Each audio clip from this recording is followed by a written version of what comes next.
The difference is I would say, while we can acknowledge that crime statistics are true and that there are discrepancies between men and women, even between races, that I would never go, even though, for example, black people commit more violent crime than whites or Asians.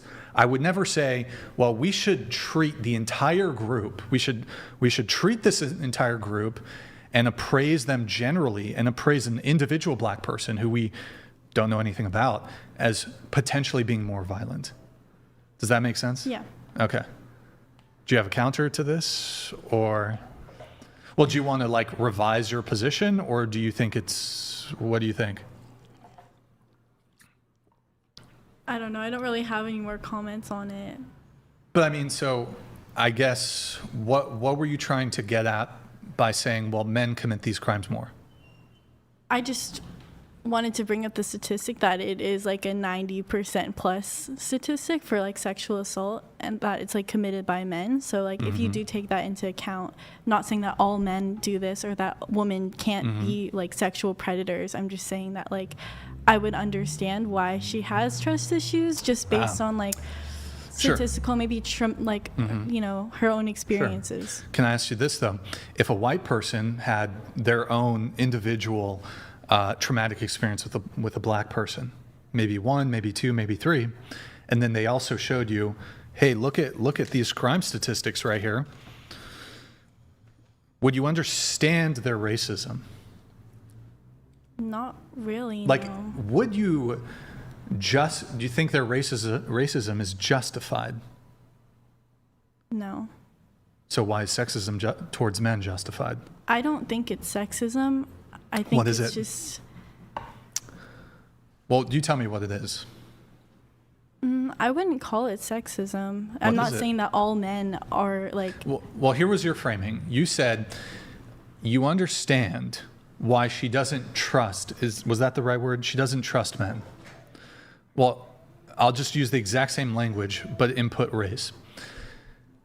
Would you say you understand a white person who doesn't trust black people because they've been victimized by a black person, and they would show you, they can show you, trust me, crime statistics that show that black people per capita commit certain crimes disproportionately and commit crimes more often than white people or Asian people?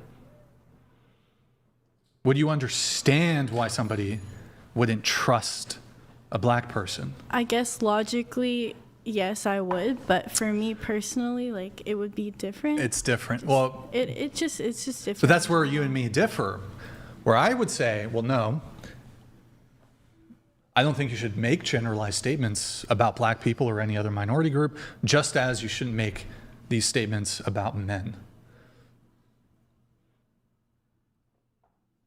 I think your position is a bit untenable. You're going to have to either revise your position and say that, you know what, Brian, you're right, we shouldn't make these bigoted comments or whatever, or these attitudes towards men are not really justified, or you're going to have to open the floodgates to justified racism. There's no way around it. I mean, that's the logical extension of your position. I had bad experience with this group of this person who belongs to this group. I have crime statistics that show this group does this, commits X crime more often. That's the opening. So will you stand with me against racism and sexism? Or will you allow for exceptions to sexism and racism so long as somebody has personally been victimized and they can show you crime statistics? I guess I'll stand with you and not allow any sexism or okay, racism. All right, there we go. All right, good times. Okay. Well, I have a question. Into the mic if you can. Oh, sorry. Would you, are you a feminist? No. So you're misogynistic? Well, How does that... It's not one or the other. Explain that, though. What do you mean? Do you know the definition of feminism? I have two of my own definitions for there's it. 3 different phases of it. Hold on, hold on. Let me play this, Azil's donated $200. and then we'll get into Brian, that. don't test me. Michael is the most famous person to step foot on Earth to this day. Thriller is the GOAT album. Still the highest selling. Knew you were a Swiftie, Brian. Okay. Hashtag free felicity. You're right. hashtag free I'm a Swiftie. Thank you. That's not nice. Just kidding. Joke. So sorry, what were you saying? The definition of feminism? You tell me your definition, and I'll give you mine. The advocacy of women's rights and equal rights between genders. Okay. Well, I disagree with your definition, but I'll give you two. I'll give you the charitable definition, which I don't think is actually the case. The first definition of feminism that I would give is women's advocacy, period. So that's the first half of your definition. So even my charitable definition, feminism absolutely is never about equality. Feminism is about women's advocacy. And to be clear, there's nothing wrong with women's advocacy.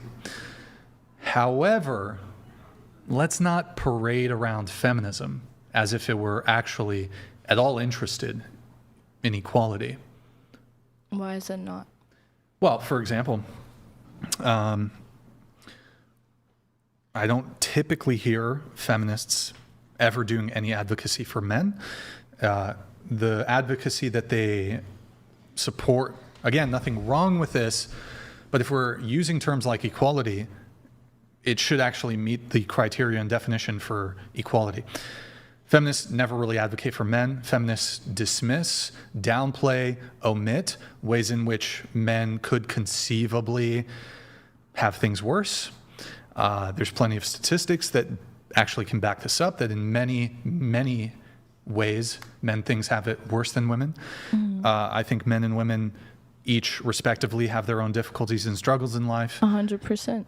Right, but feminists actually refuse to acknowledge them because it would completely dismantle and crumble the fantasy of what they've attempted to construct as women victims, women oppressed, men perpetrators, men predators, men oppressors. Let me finish really quick though. In any situation, and here's the killer. If there was a scenario where achieving equality came to the detriment of women, feminists wouldn't fight for it.